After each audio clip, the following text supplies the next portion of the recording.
Today we celebrate divine mercy. That's this lovely image that's in front of the podium here. Now that's a bunch of church lingo, but what that means is this: divine. Divine means of God. So if someone makes you a really good meal and you're like, wow, that was divine, you're saying, wow, that was godly. That was awesome. You would also say that Jesus wasn't just a human being. He was divine. He wasn't just a bro or a dude. He's God. He's divine. So we have divine mercy. Mercy, then, is a particular genre of love. There are a lot of loves that we can do the math and think, yeah, I earned it. I had that coming. For example, my coach loves me because I caught the game-winning touchdown. Great. That makes sense. I caught the touchdown, he loves me. I earned it. I deserved it. Or, let's just say randomly, I'm the associate pastor at a suburban parish, and I bring the garbage bins to the curb without the pastor even asking me. And then the pastor loves me. I deserved it. I deserved that love. That's a true story, by the way. Now, mercy is not that. It's not I do the math calculation in my head and no. Mercy is undeserved love. It's particularly the type of things that you and I can't do the math on. So I botched the last play of the game. I dropped the ball and I'm the reason we lose. Mercy would say, I still love you. Are you merciful with yourself? Do you love yourself when you fail? Or mercy would say, you know what? Even though you are not bringing the bins to the end of the driveway, I still love you, Father Ryan, per Father Tony. That's mercy. It's undeserved love. So today we celebrate divine, God, mercy, undeserved love. God's undeserved love for us. That's a trademark of Jesus Christ, his undeserved love. But the way that you and I can sometimes in the world look at our lives is when we see failure in ourselves, we say failure is final. That's how we look at it. We doubt God's mercy. We doubt that we can be loved in places where we don't deserve it. I want to give you a story that highlights this. So this is a true story.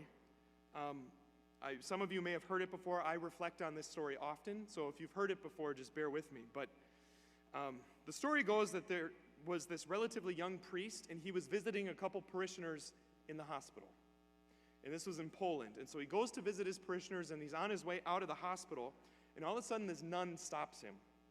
And, she's got the full garb on. And she's like, Father, can you go into this room and just talk to this guy? He's on his deathbed. He's been here for a couple days, and we've had priests try and go and talk to him, but he chases everybody away. He yells at him and says, get out. He doesn't want to talk about Jesus, but he's dying. So can you go and talk to him?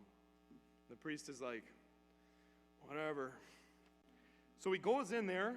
He introduces himself to this man who's laying in the bed, and the guy erupts. He is so mad. What the heck are you doing in my room? Get out of here. I don't want anything to do with you. Get out of my sight. Priest is like, okay. My work is done here. So he goes out into the hallway, and that nun is waiting there. And she says, could you go back in? The priest is like, he doesn't want anything I have to offer. Why would I go back in? And she says, just give him another chance.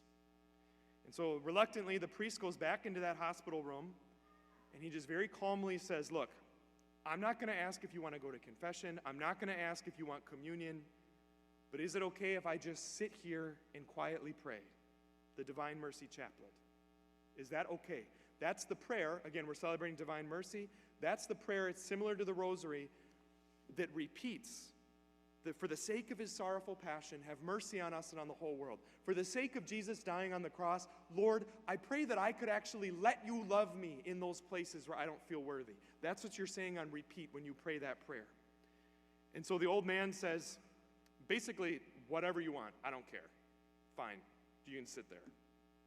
So the priest gets out his rosary beads and he quietly starts praying, for the sake of his sorrowful passion, have mercy on us and on the whole world. For the sake of his sorrowful passion, have mercy on us and on the so on and so forth. And eventually this guy laying in bed bursts out, "Would you just stop?" And the priest is like, "What?" He said, "Stop, because there's no mercy for me." And the priest is like, "Why do you think that there's no mercy for you?" And he's like, "It doesn't matter." And the priest is like, "No, it does matter. Why do you think that there's no mercy for you?" And the guy with tears in her eyes said, "Fine, I'll tell you. 25 years ago, I was working for the railroad, and my job was to lower the crossing guard arm when trains would come to prevent cars from going on the tracks while the train was going by. But one night I came to work drunk, and I didn't lower the crossing guard arm. And a couple was driving their 3 young children, and they were on the tracks, and all of them were instantly killed. That was my fault. There is no mercy for me. I failed, and it's over." The priest just sat there for a little bit, staring at the rosary in his hands. And finally he looked up and he said, "Where was this?" And the man told him the name of the Polish town. And the priest looked up at him and said, with utter confidence, 25 years ago, my mom and dad were taking my siblings on a trip. I couldn't go with them. They were driving through this small town. For some reason, the railroad crossing guard arm wasn't lowered, and as they were crossing the tracks, a train killed them all. I lost my entire family that night." The priest looked intently at the man's face and said, "My brother, God forgives you. And not only that, but I forgive you." Immediately after that, the priest asked, "Would you let me hear your confession and give you the Eucharist?" The man made his confession, received his communion, and 2 days later, he died. Mercy won. Failure was not final. And it gets even better. It's kind of cool. The man has this powerful experience. He walks out into the hallway and he's thinking, "Where's that nun? How did she know I needed to go and talk to this guy?" So he goes up to the nurse's station and they're like, "Who are the sisters that you have working here?" And they're like, "We don't have sisters working here." He's like, "Okay." So he's looking all over the place for this nun. He's looking and looking and looking, and he goes to this Polish town called Vilnius, looking for this nun who told him to go in there. And all of a sudden he looks up on the wall and he's like, "Oh my gosh, that's the picture of the nun." And the priest that was there with him is like, "No, it's not. That's St. Maria Faustina. She's been dead for 100 years. She appeared to him.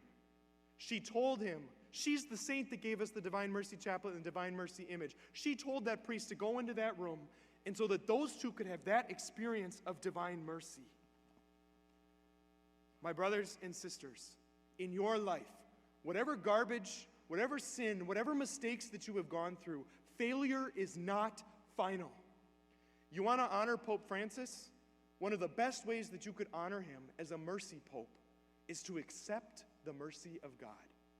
God, this is what Pope Francis said, God never gets tired of forgiving us. We get sick of saying, "I'm sorry." We give up on ourselves. But God will never give up on you.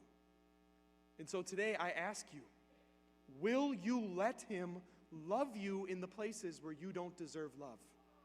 Will you accept God's undeserved love, his divine mercy in your life? Do you believe that failure is not final?